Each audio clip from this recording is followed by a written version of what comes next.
Questions to ask throughout a campaign with the confidence rising. I told JC, Nate and Rich that good times are coming, no need for deep diving. Fan cams, reactions, watch alongs to the pride of London thriving. The Eagles of South stay flying. Keep your eyes on us, we ain't hiding.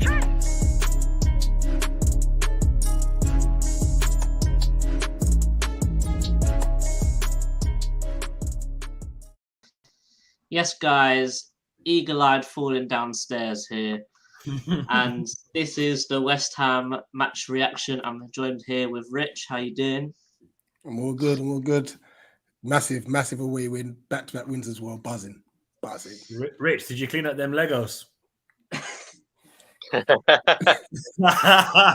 right, we'll get into that. All right, it was scenes. We're also here with Scatman Dan. How you doing?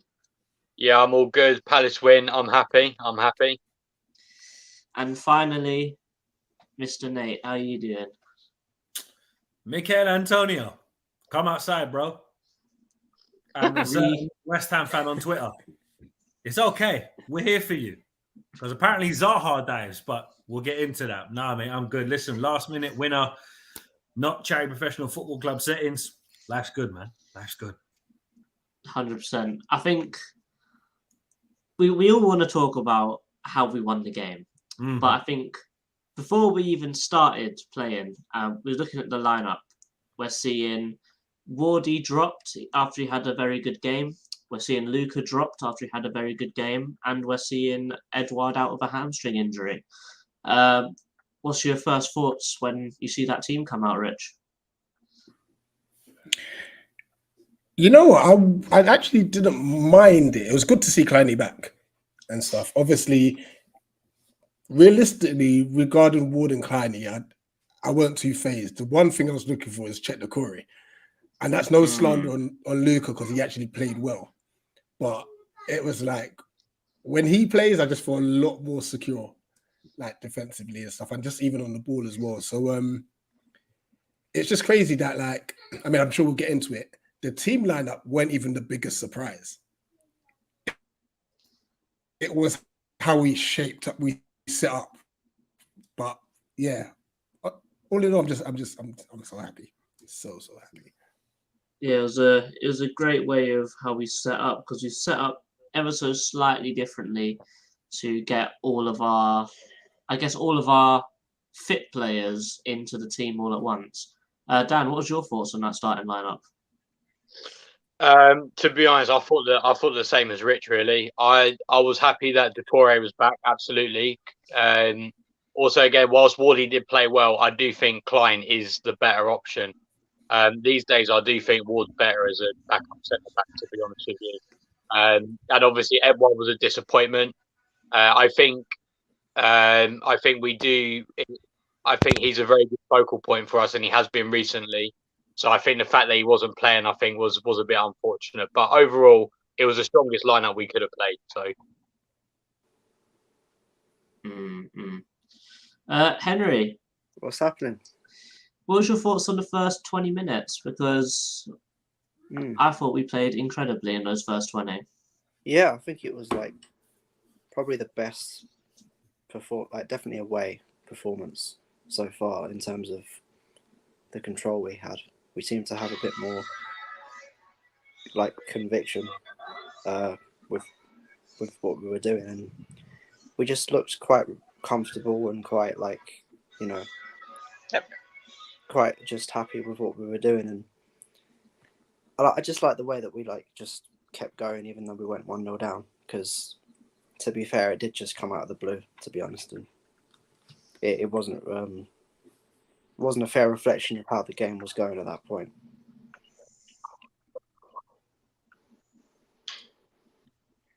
Sean, how you doing? We ain't seen you in a while. Yeah, I've been busy at work, mainly. You're still supporting the Palace, though. Yes.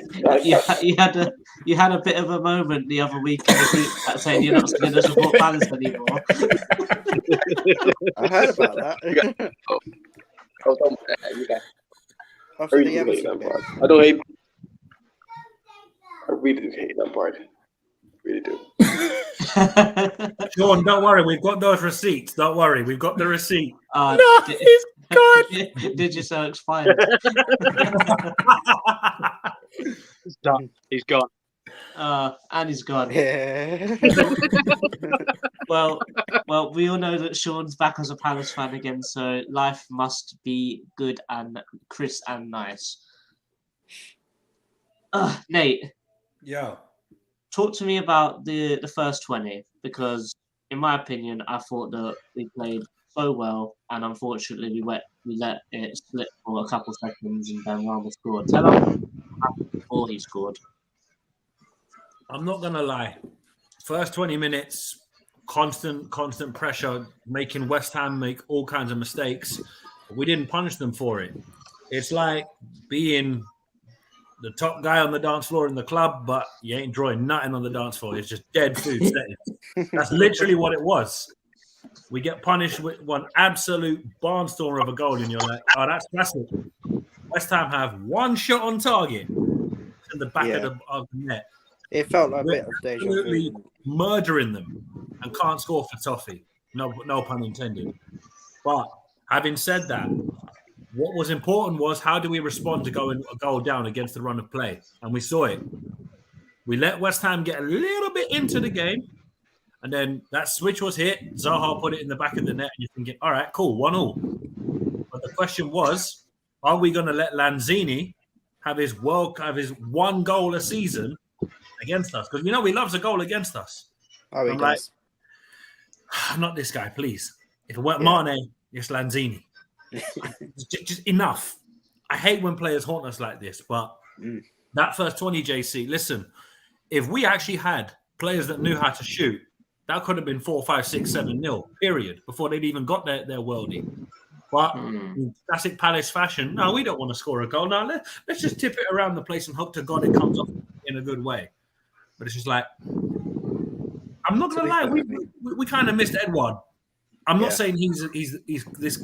I'm not saying he's clinical, but he'd be having a few shots. He'd be putting himself about, because playing Zaha, Ayew, and Elise in an attacking three. Yeah, that's a throwback to the Roy days, and I don't like that. It worked, but I don't like it. That's my take on it. Nicky, you got anything else to add to that? Just going off of what Nate said is very, very good points, as always. And I just want what he specified about we let them score and then we came back straight away. It's almost harking back to the Aston Villa game at Selhurst, that they scored and we instantly fired back, which is what we want to see. Like, yeah, if we go a goal down, we want to see instant reply to that. Should we have been 1-2 up before Ben Rama's goal? Yes, but the result is still the result. I'm happy about that. Gotta be. I mean, 2 wins on the bounce, it just does a lot for confidence, doesn't it? Yeah, let's hit through some comments. Solo says, big up, nice win for you guys yesterday. Huge, as Rich would say already. Fantastic result. If you guys want to call in and your Wi-Fi is good, then hit that link below. Don't worry, Sean. Just keep putting the messages in and we'll talk about your messages. Don't worry. So I want to say it again, complete domination. On that note, Sean, whenever his Wi-Fi dips.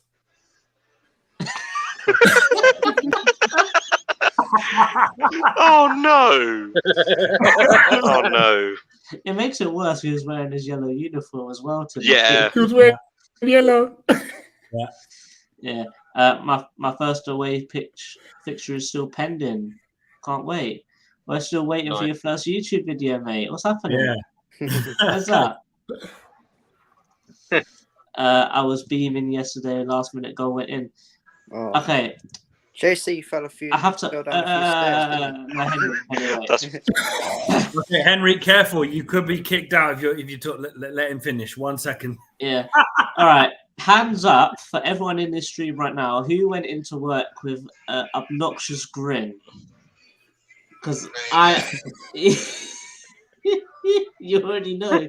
I was just smiling at everyone, even if it wasn't smiling kind of day. I was smiling. yeah. It was one of them ones. Big up Hamza. I was actually I've been working with a Man United fan and an Everton fan today, so I've been all smiles. I've just been like, so put up your hand if you want a game on the weekend, and all of them just they're like, no, you need to go. Nah, Yeah, I got it one love better. A lad that works around the corner from me is a big West Ham fan. He was getting all cocky before the game. He'd even text me when they scored, was like, yeah, you're going to get slapped 4-0, this, that, the other. And I went, big man, it's okay. You can cry if you want to. Hold that, yeah? Elise, just put your team on the bench. Just calm down. You hear him. It was a lucky goal. Nah, mate, it was a deflection. But nice you can take a defeat like a man. Nice one. Sean saying big up before he jumped in. UK Pat, big up Dan, The Go, Rich and Nate, Nicky and Henry. There we go. I was about to say. Couldn't stop laughing for 10 minutes after you chipped the ball into BG's hand.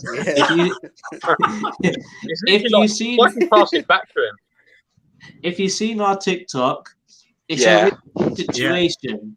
It is a reloaded situation because man did the same thing at Selhurst. He was always secretly Palace. Don't worry. Have you seen, he's technically got the same amount of assists as Max Meyer. He's got 2 assists. Yeah. Quality tweet. Oh dear, I was on the Palace official TikTok earlier, and the comments. Oh my god, whoever's running the admin on the Palace TikTok, well done, because that all the West Ham fans are going off. And just the admin is just shutting them and be like, yeah, no, but you still laughed, didn't you? I thought the best thing to come out of that was Ben Rama shushing us and then the picture of him in the Palace top. I thought that was hilarious. But it does bode well that we're 10th with a game in hand over Fulham and Brentford, who are just above and below us respectively on 19 points. A win against Forest. 22 points, fingers crossed, knock on wood, all that kind of stuff, sends us higher. I won't say what position because you never know with the Premier League table, but hey, it's looking good. We're still keeping pace at Liverpool. Yeah. And we shouldn't be saying that because we all know Liverpool shouldn't be in that position. But let's be honest, you look at it, what do you call it? You look at Brighton having the greatest ever season and all of that. We ain't far behind them. No. You know what I'm saying? And they were shook to play us, remember. Don't get it twisted. They were shook to play us. Oh, the train strike. Rather, run some replacement buses. It's not that deep. You're just shook to play us because you know for a fact you would have got spun.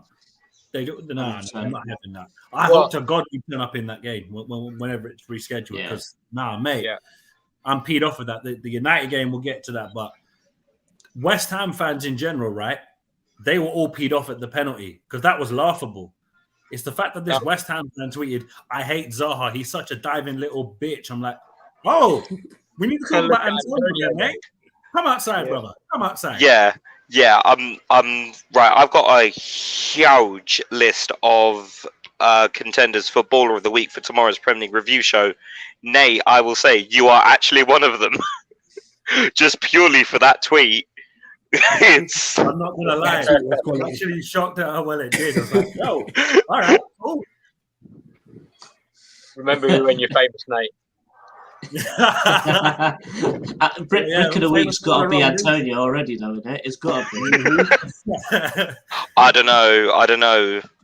Bournemouth are bricks. It's got to be Jason from West Ham Fan TV. You bastards! What an incredible clip! Absolutely incredible. I wish we could play it. People, check out the West Ham Fan TV watch along. Drop them a subscribe if you haven't, because it had me dying. Because I'd seen that we'd scored, and I'm like, because their watch along was a little bit behind. So when you just watch the hope die in his eyes, he's like, "No, Antonio, no, you're bastards, you're bastards." I was like, "Yo, man's taking it a little bit personal." I mean, I understand because it's happened to us countless times. But it's like, but that is how it feels when it doesn't happen to your team. I like it. Feels good. This is an interesting stat that I'm literally just looking on the Sky Sports website on the table. We've got the third best form out of the last 6 games. Tell them Really? again. Tell them again. Really? Yeah, we've got 4 wins, 1 draw, 1 loss out of the last 6. Arsenal and Newcastle are unbeaten with their run. 5 wins, 1 draw. Man City are third. We're 4th. Man City have got 5 wins, 1 loss. Top 4 football. Woo! Yeah, Remember, look at the reaction from the Everton game. We're getting relegated and all of this. It's funny how football turns around because I could have sworn we're getting Europe next season now that we're in this great form. Apparently, Palace Twitter just loves to go left and then extra left. You know, the saying goes that football is a 90-minute game. I think we need a Palace variation of that. Palace football is a 38-game season. We just need to keep it chill, keep it calm, and panic when things go left. No, Nicky, Palace Twitter, chill. Are you sure you're on it here? Football Twitter in general is just funny anyway. No. Palace Twitter goes proper left. Well, let's get going from left to going straight again. So Dan, tell me how we tactically attacked Correa and Dawson, because they seem to be the main guys that we seem to be attacking in this game to sort of get through them. Yeah. Well, one thing I did notice is that we pushed our fullbacks very high. So that was something I did notice, where in weeks gone by we haven't really done that for whatever reason, and I think that caused some problems. And also I did notice that we did press quite high as well. I think Craig Dawson, judging by his shocking pass to Kera for our first goal, I think he's not the most comfortable on the ball, and then that slight bit of pressure I think put him off.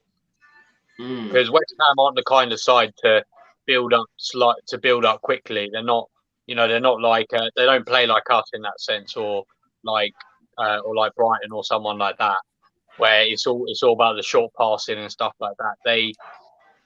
They're not really like that. So I think putting pressure on them from the get go was probably their breaking point, and then they're forced to lump it long.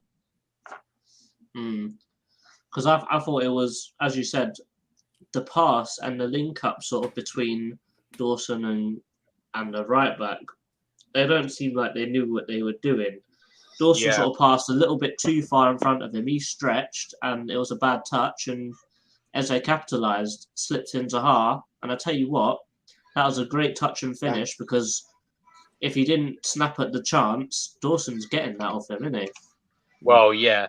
And I think it's interesting what Dan said the other day in the preview about how they've not really had that part of their defence has not really been consistent.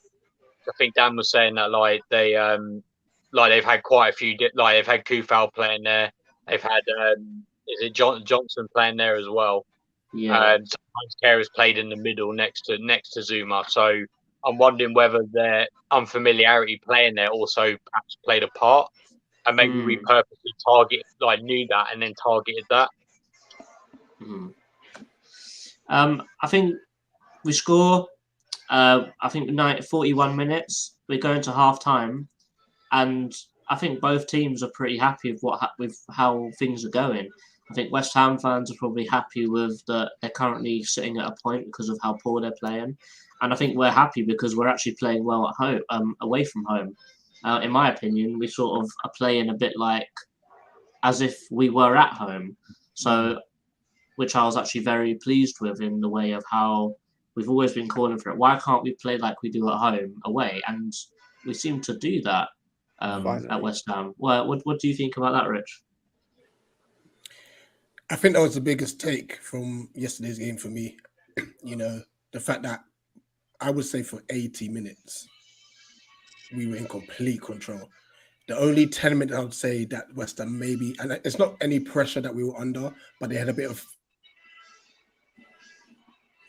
with Downs and Lanzini coming on. They were able to keep the ball a bit better. But honestly, from the jump, we were phenomenal. And I think it would have been a massive disservice had we not won this game.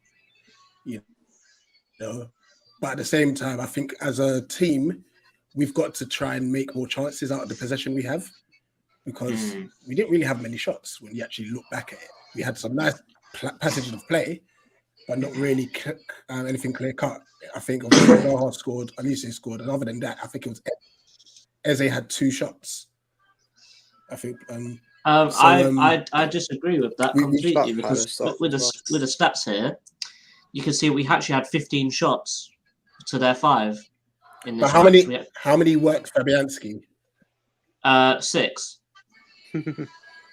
6 on was target. It worked though? Was he actually saying it worked though? On target could be anything. I think 2 of them was Decore slapping it straight at him. I remember Eze's free kick was a good save. Yeah, that was a decent effort actually. As well. I think there was Schlupp was straight at him. Yeah. And obviously the 2 goals which we scored. So he did actually have to work a little bit. So I think that we played pretty well. As you can see here, 42% to 58. They had 2 shots on target, which VG dealt with very well. A quick shout out to VG. He was very good. He was actually coming out for crosses and coming out to the edge of the box to stop the ball from coming in, which is something we haven't seen in ages.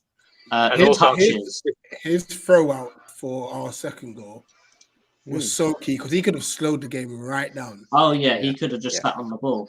Yeah, could have taken the point there, but he didn't. Yeah, I do think his distribution was very good and has been very good the past few games. I think he's sort of seeing Johnstone coming for his position. He's getting a bit shook, wants to keep his place. Touches, we had 750 touches in this game compared to their 573. Nearly 600 passes, and they barely cracked 400. 13 tackles to their 16, so it was actually being very clinical with the ball. And when we actually went in for the ball, we got it. I think 15 clearances says a lot that we were doing a madness in their box. I seem to remember watching Match of the Day. They said they had. I think we had 40 touches in their box in this game. Like, how did we not score more goals with that? Lack of a striker, I think.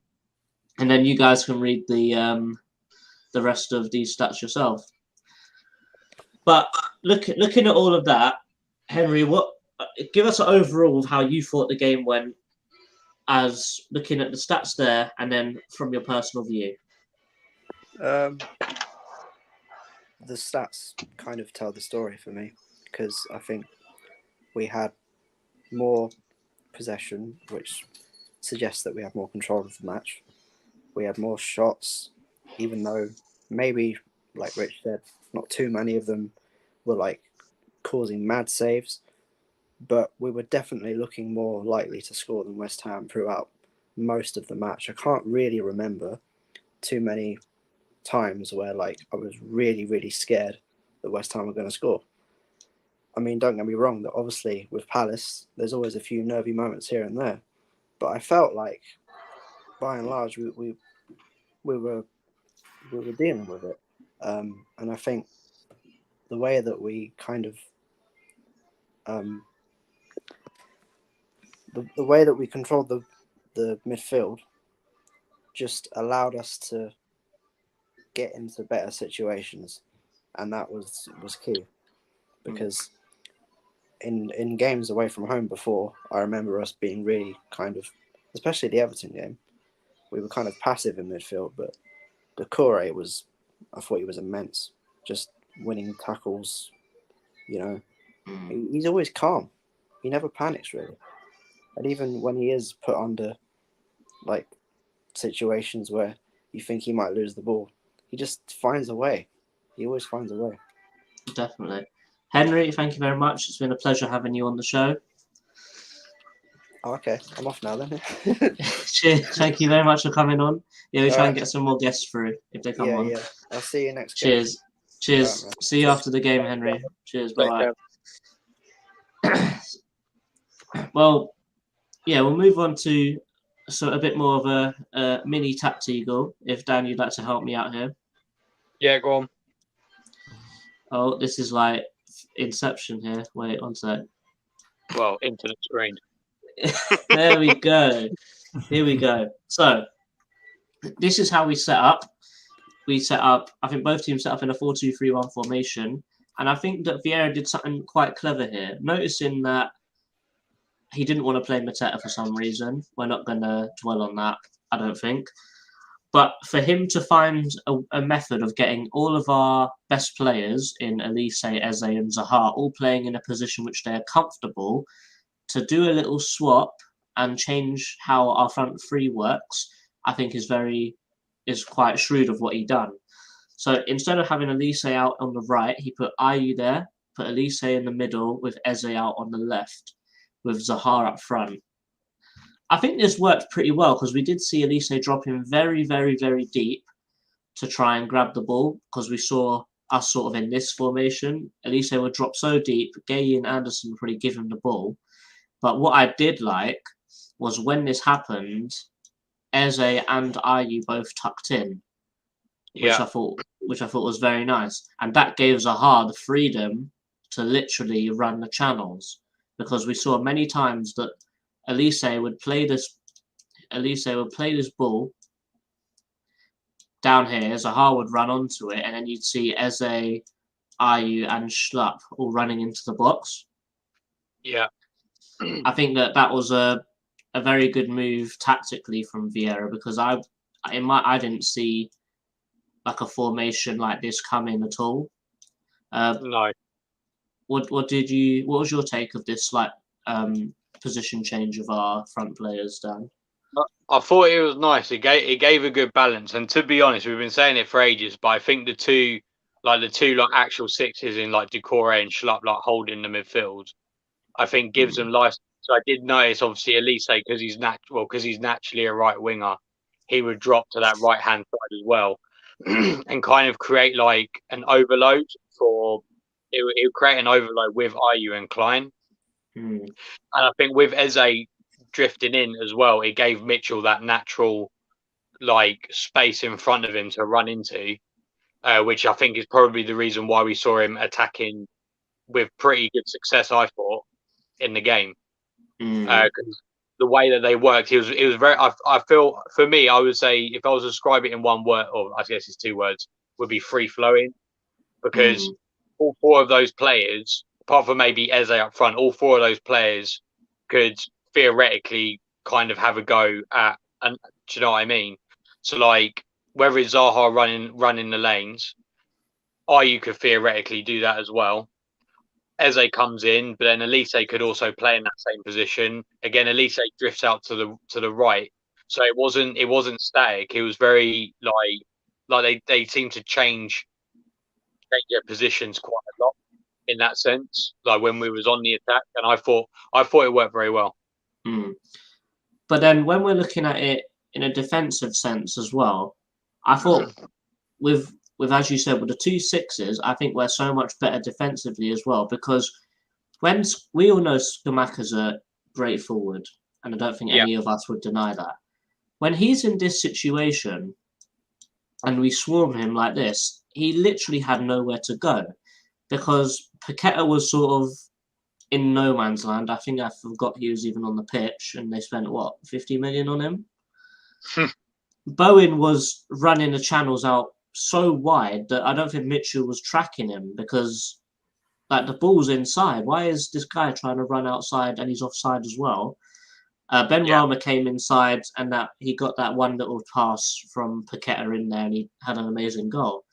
But I think how we shut down Scamacca was great, because he is probably the biggest threat to us in this game. Do you want to go further into that?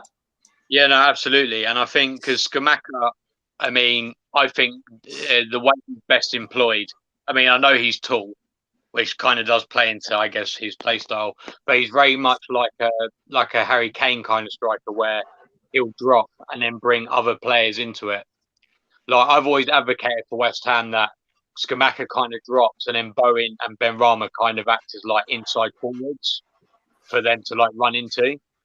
And I think when you swarm a player like Skamaka with 4 players around him, then that's cutting out his main asset basically. So yeah, I totally agree. And yeah, again, and players like Bowen and Benrahma. I mean, I know Benrahma cut inside and then scored, but they're quite predictable. You know what they're going to do. So if you have a lot of people in the middle, then you're good. Great. I think that's all for the tactics. I think that Mitchell was one of our best players as well. You mentioned the fullbacks were flying, and he was definitely going a bit mad with the running. He was putting in great crosses. Unfortunately, he was playing a very crossing game without a proper forward up front. Yeah. But Rich, talk us through the second half up until 90 plus 3. Don't go past that.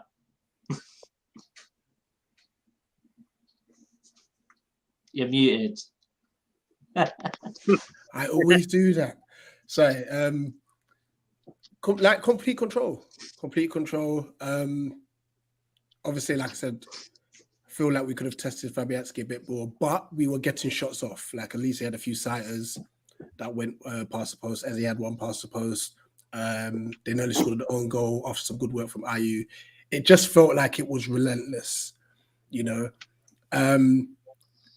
But at the same time, as much as obviously Mr. Diver himself, we'll get to him in a minute, he came on and I think he caused us not massive problems, but he was just kept spinning Anderson, like constantly just spinning him. And it was a potential threat, which I don't think West Ham exploited enough.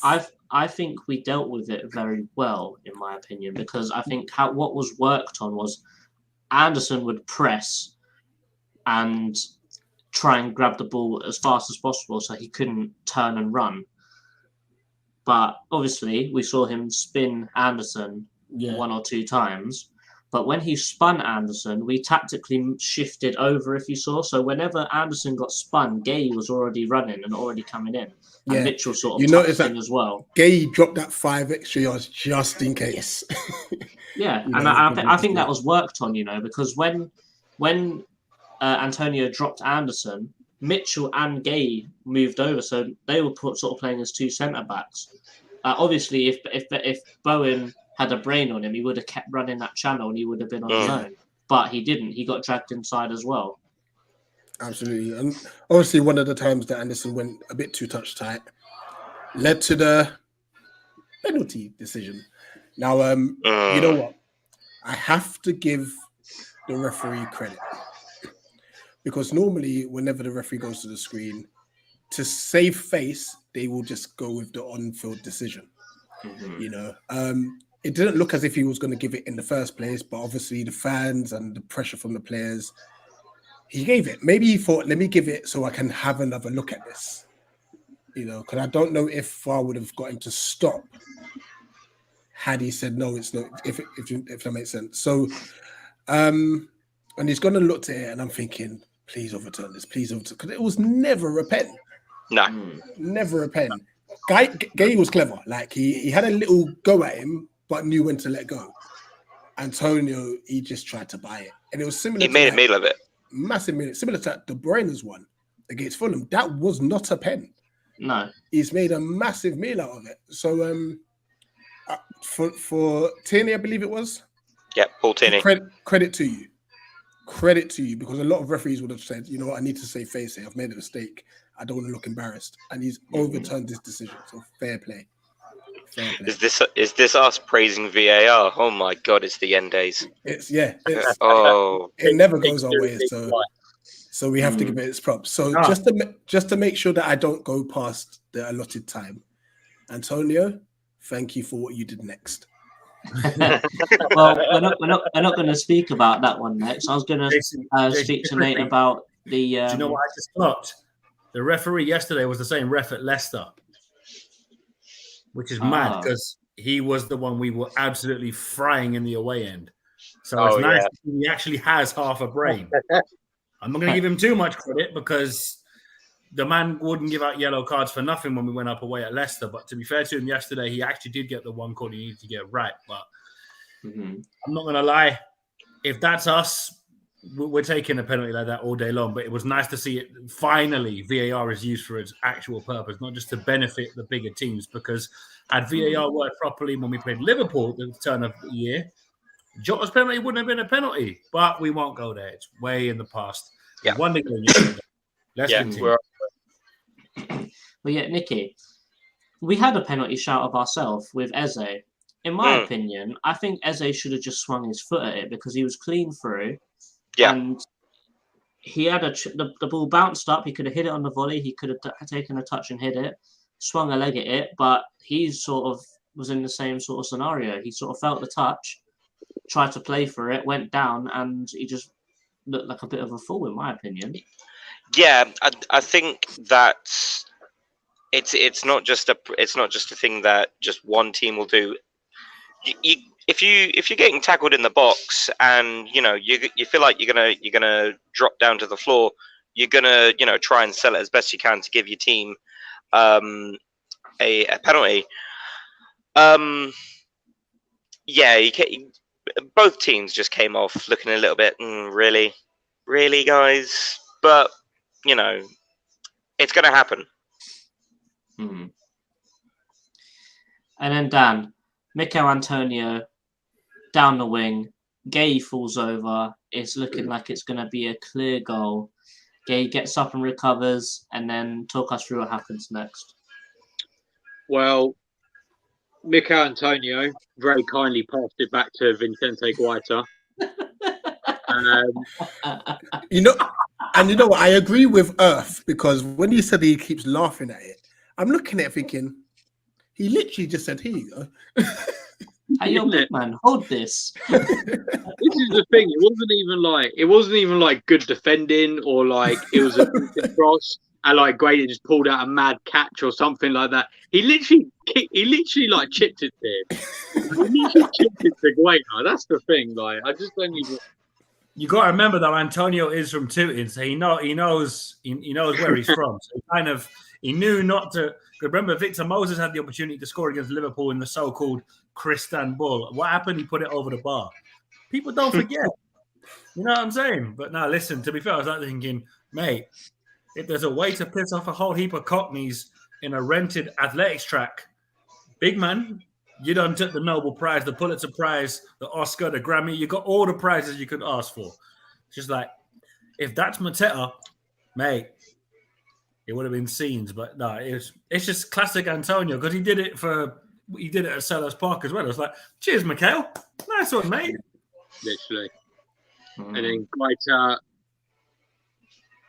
throws it out to, I can't remember who it was. Eze, I think.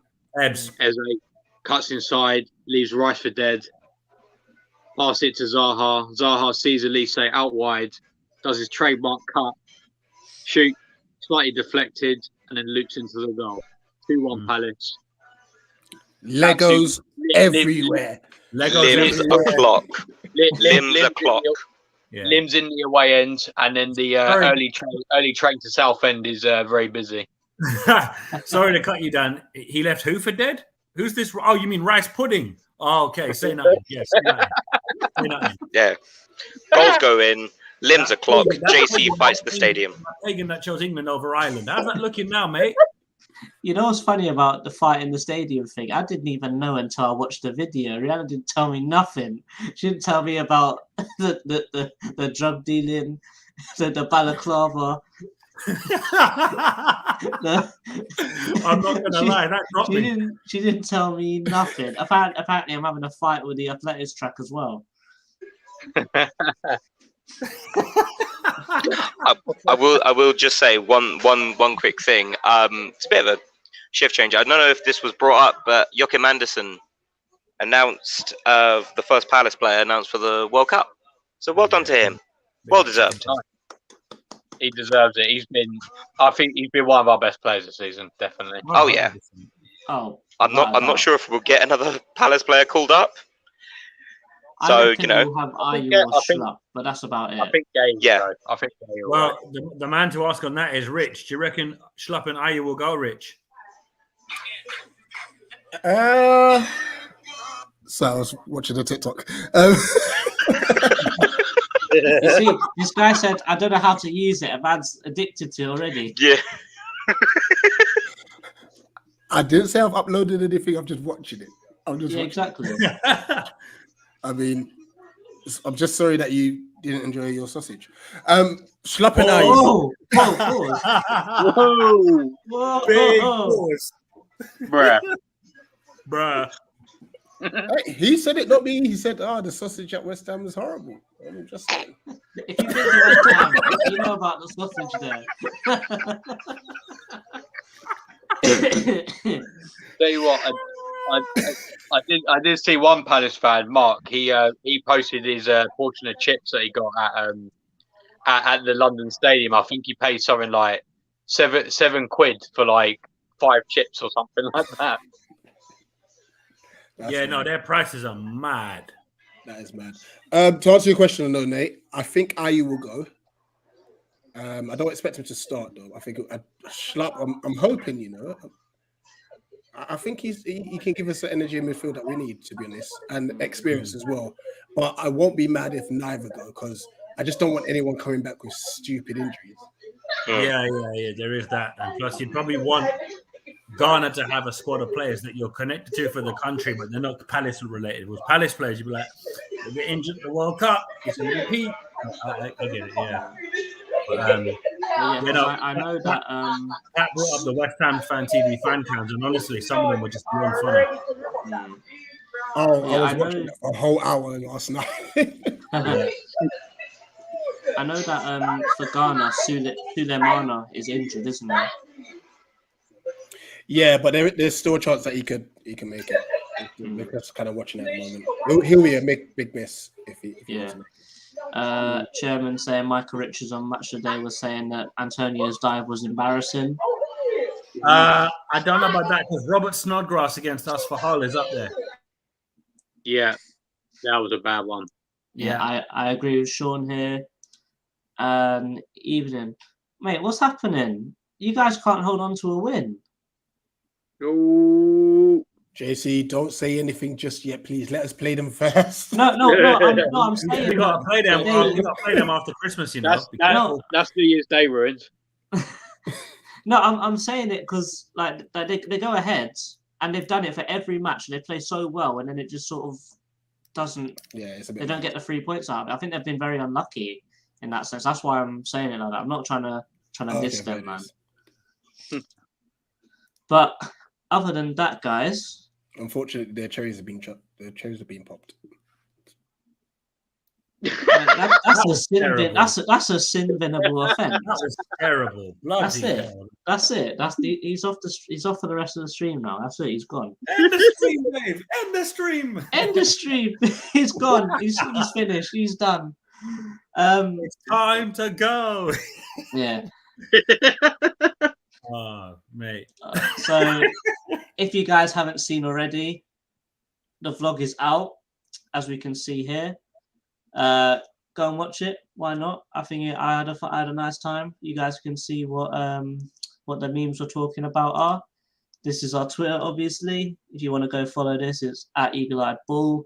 And finally, we are finally posting on TikTok, trying to post every day. We're trying to do it as best as possible. Here we can see the TikTok that Rich is looking at right now, what he was quoting. So if you guys want to check that out, you can.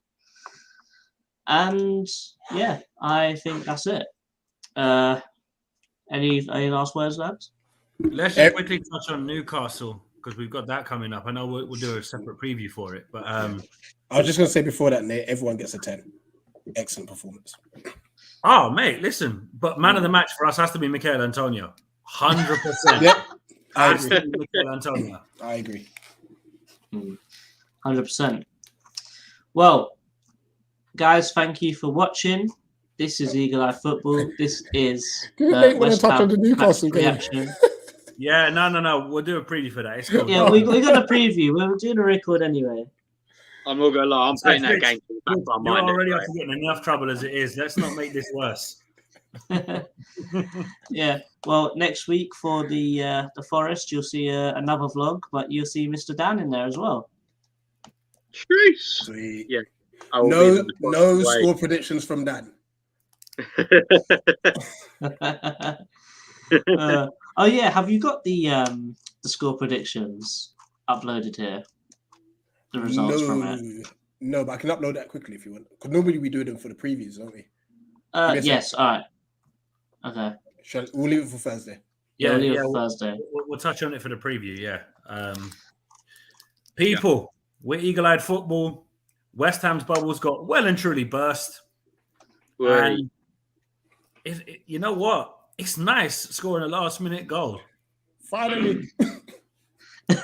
And it's actually lovely knowing that we've pissed on someone else's chips for a change. That's a saying. Yeah, well, that's it. We're out. Stick your bloody bubbles up your